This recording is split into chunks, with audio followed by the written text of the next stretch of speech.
यहाँ कितने पद वैकेंट हैं हमको सूचित करें, हम शिक्षक की आपूर्ति करेंगे। क्या शिक्षक कोई वस्तु है जो आपूर्ति करेंगे? वह बिजनेसमैन शिक्षकों के सम्मान प्रदर्शन को रोका गया, हमारे पेंशन को रोका गया। क्योंकि मैं बिहार राज्य विश्वविद्यालय शिक्षक महासंघ के महासचिव भी हैं, उसी हैसियत से हमने वो बीमार व्यक्ति है। हम तो कहे भी सदन में कि जैसे इस राज्य का सबसे पुराना अनुभवी डॉक्टर अजय कुमार ने कहा कि वो मानसिक रूप से बीमार व्यक्ति है।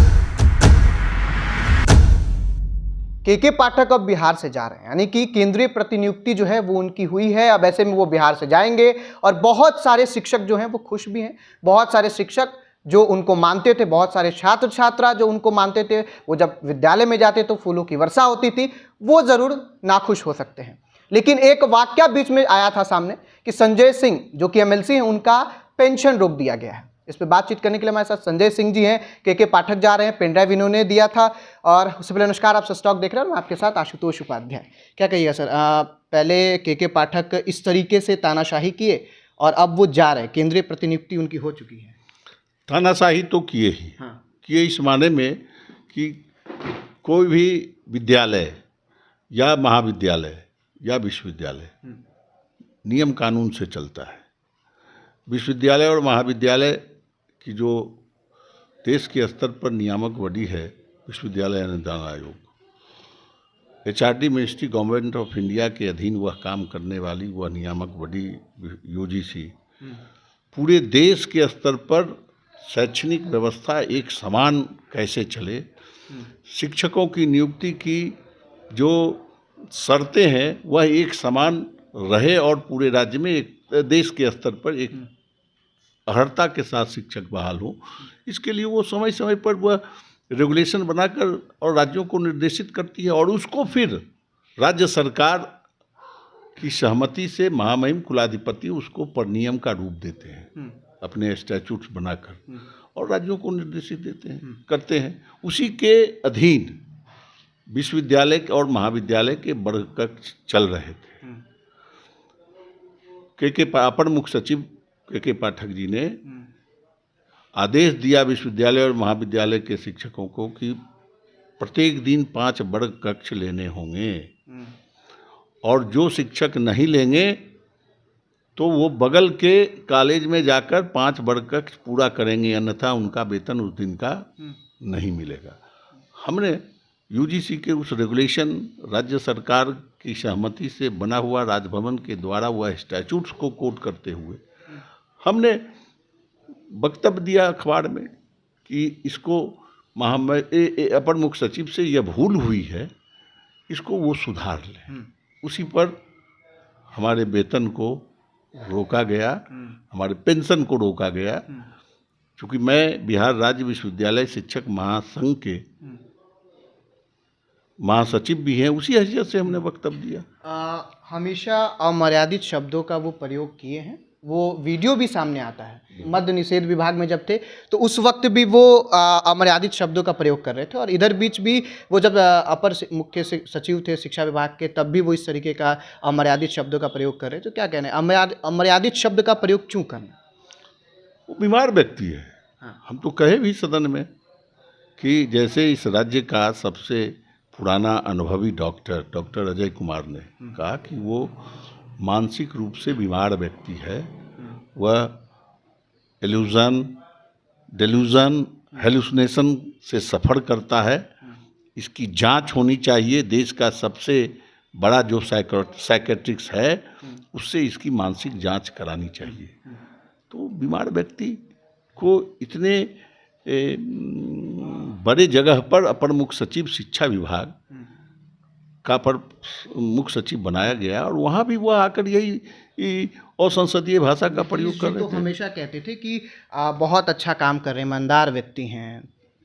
मेरे पास उनके पूरे काले चिट्ठे हैं जो ईमानदारी का वो चोला पहनते हैं। विश्वविद्यालयों में 150 एजेंसी को चिन्हित करके विश्वविद्यालयों को निर्देश दिया। जब एक्ट में प्रावधान है कि विश्वविद्यालय स्तर पर चयन समिति होगी, उसी से शिक्षकों की अस्थायी नियुक्ति होगी जो अतिथि शिक्षक के रूप में बहाल है। इन्होंने एजेंसी को चिन्हित करके, वैसे एजेंसी को चिन्हित करके विश्वविद्यालयों को निर्देशित किया कि अब इसी एजेंसी के माध्यम से आप शिक्षक बहाल करें।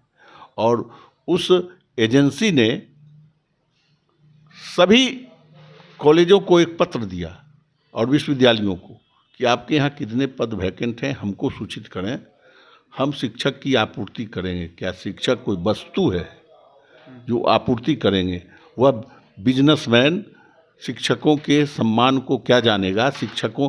और जबकि के पाठक बिजनेसमैन है, बिजनेसमैन अगर नहीं तो बिजनेसमैन सारे ऐसे एजेंसी को चुनकर उन्होंने चिन्हित करके निर्देशित दिया। विश्वविद्यालय अधिनियम के तहत विश्वविद्यालय में जो बिहार राज्य विश्वविद्यालय अधिनियम 1976 जिससे विश्वविद्यालय और महाविद्यालय संचालित होता है, उसमें साफ दर्ज किया हुआ है कि जो विश्वविद्यालय स्तर की जो डेमोक्रेटिक बॉडी है, सीनेट, सिंडिकेट, एफिलिएशन कमेटी, उन्हीं को पूरा अधिकार है, नियुक्ति का अधिकार है, वित्तीय अधिकार है।